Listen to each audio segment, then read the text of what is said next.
रामकृष्ण लीला प्रसंग स्वामी शारदानंद जी द्वारा लिखित पाठ संख्या 191। गुरु भाव से अपने गुरु वर्ग के साथ संबंध। तोतापुरी जी के क्रोध त्याग करने की घटना। एक दिन सायंकाल के बाद श्री रामकृष्ण देव पुरी जी की धुनी के समीप बैठे हुए थे। ईश्वर चर्चा करते हुए दोनों अत्यंत उन्नत स्थिति पर आरूढ़ हो अद्वैत ज्ञान में प्रायः तन्मय हो चुके थे। समीपवर्ती धधकती हुई धुनी की अग्नि मध्यवर्ती आत्मा भी मानो उनकी आत्माओं के साथ एकत्व का अनुभव कर आनंदित हो सत जीवा विस्तार कर हंस रही थी।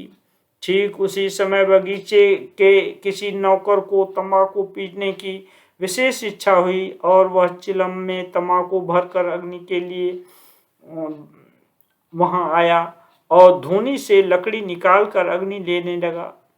पुरी जी श्री रामकृष्ण देव के साथ वार्तालाप तथा अपने भीतर ब्रह्मानंद के अनुभव में मग्न थे। उस समय तक वे उस व्यक्ति के अग्नि तथा धूनी के अग्नि लेने के बारे में कुछ भी अनुभव नहीं कर पाए थे। अकस्मात उनकी दृष्टि उधर पड़ते ही वे अत्यंत असंतुष्ट तथा क्रोधित हो उसे गाली गलौज देने लगे। यहाँ तक कि चिमटा उठाकर उसे दो एक हाथ जमा देने का भय भी दिखाने लगे। कारण पहले ही कहा जा चुका है कि नागा लोग धूनी रूप अग्नि का पूजन तथा उसके प्रति विशेष सम्मान प्रदर्शन करते हैं।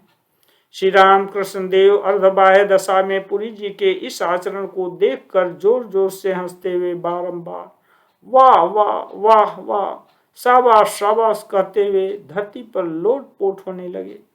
पुरी जी उनके इस भाव को देखकर आश्चर्यचकित हो बोले, तुम ऐसा क्यों कर रहे हो? तुम ही विचारो कि इस आदमी का यह कार्य कैसा अनुचित है। यह सुनकर हंसते हुए श्री रामकृष्ण देव ने कहा, ठीक है, किंतु उसके साथ ही साथ आपके ब्रह्म ज्ञान की गहराई को भी देख रहा हूं। आप अभी कह रहे थे कि ब्रह्म के अतिरिक्त दूसरी कोई सत्ता नहीं है। संसार के सभी पदार्थ तथा व्यक्ति उनके ही प्रकाश हैं और तुरंत ही दूसरे क्षण उन बातों को एकदम भूलकर आप इसे मानने के लिए उद्यत हो उठे हैं। इसीलिए हंस रहा हूं कि माया का कैसा विलक्षण प्रभाव है। इस बात को सुनकर तोतापुरी जी कुछ देर तक गंभीर हो चुप रहे। तदनंतर श्री रामकृष्ण देव को संबोधित कर बोले, तुमने ठीक ही कहा है। वास्तव में क्रोधित हो मैं सब बातें भूल गया था। क्रोध बहुत ही खराब वस्तु है। आज से फिर कभी मैं क्रोध नहीं करूंगा। सदा के लिए क्रोध को मैंने त्याग दिया।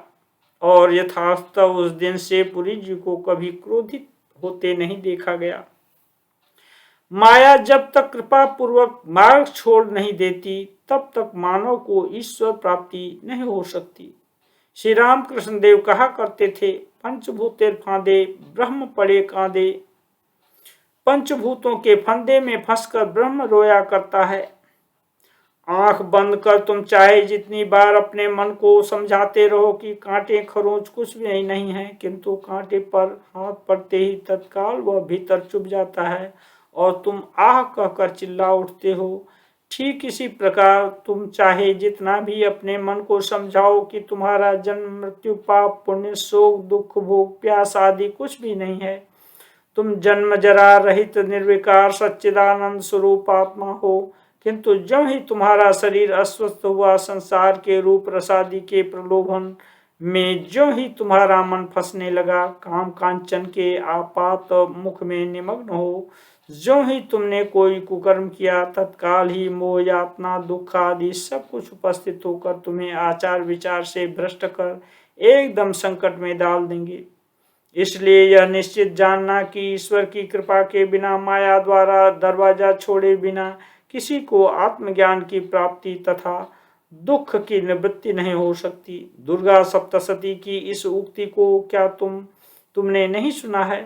सैषा प्रसन्ना वरदा नृणांग भवति मुक्तये, अर्थात माँ जब तक कृपा पूर्वक मार्ग नहीं छोड़ देती तब तक कुछ भी होना संभव नहीं।